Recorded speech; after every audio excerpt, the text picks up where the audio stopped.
মাননীয় স্পিকার, আপনাকে ধন্যবাদ। মাননীয় স্পিকার, কনস্টিটিউশন অর্থাৎ সংবিধান সংশোধনী, constitution and the people, government, democratic law and orders and this parliament, মাননীয় স্পিকার, সংশোধনীতে সংস্কার 72, 73, 71, 47, 48, 39, 69, 90, 2024, 25, 26, 77, 3033। মাননীয় স্পিকার, এই সংশোধনীতে সংস্কার people's mandate, fundamental democratic system,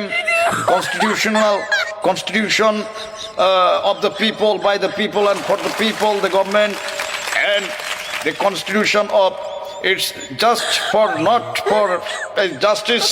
This is very much so much justice and constitution. সংসদে পার্লামেন্ট সংস্কার সংশোধনী আইন এবং বিল